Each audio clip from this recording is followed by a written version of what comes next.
Yeah, I like to say that when I get the chance and when I remember it, that this is a joy and a thrill and a blessing to be able to share in a performance and live, but I also like to let people know that I am a poet for, by, and with the people. So I do it on the streets of Philly. I do it in the hardest area, so many of my comrades. So I just wanted to say that I actually enter into a lot of things that are called brave spaces intentionally, because a lot of times we say it's a safe space and it's really not.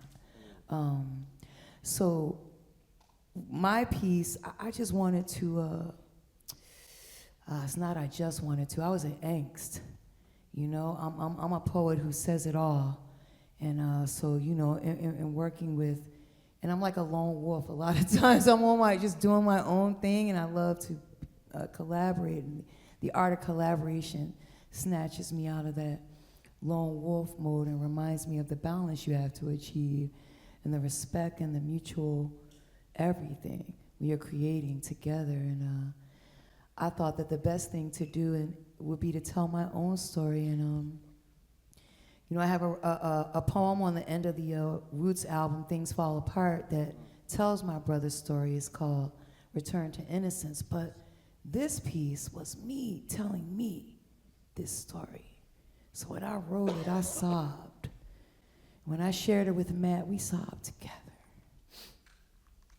And the only way that I could think of to not throw all the fireballs, which is what I always wanted to, not to hurt, right? But it's just what I, you know, like it's all for the whatever. But like, what can I do here now in this time? And so I took the Zora Neale Hurston route. You know, wasn't silent about my pain, and I shared it with Matt, and then you created Lament, right?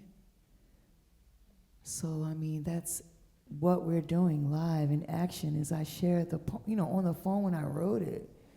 We're on the phone and we're crying, and then we're in rehearsal, and then you made Lament, and that's that. I think that's proof positive of mutual aid, art of collaboration, creating in a hard ass time about a thing that was hard in the beginning and then became harder.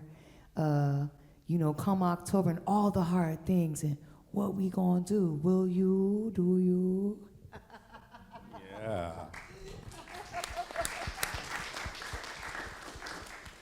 But it's about creating that zone of empathy for other musicians and for the audience. And I'm really glad you brought up Matt's piece, because I felt that, and I felt that connection between the two, even though this piece was a much older piece that was written for your father, another, you know, like closest family member, so these ties, but then there was this like tie across families because of this story.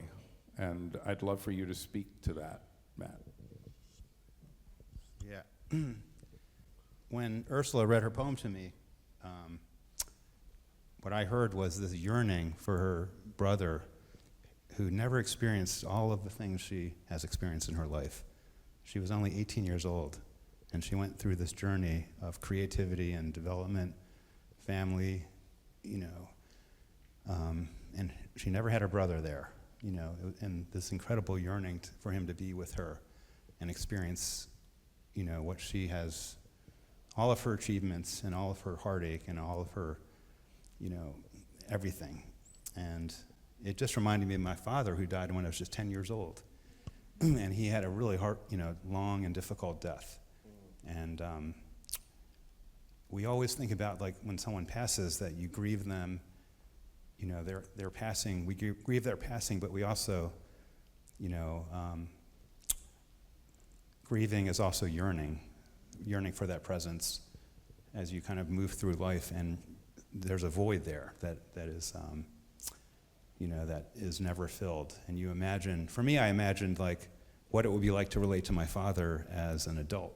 I only knew him as a kid, and he was this brilliant printer, painter and printmaker and art teacher. And I look at his art and I just want to speak to him about it, you know. And so I felt that so deeply, that that kind of feeling of yearning for your past family member and, you know, what could have been. And so I just sat down after we spoke and just newly arranged Lament, added violin and percussion to kind of bring new color to it and make it blossom more. And I dedicated it to her brother.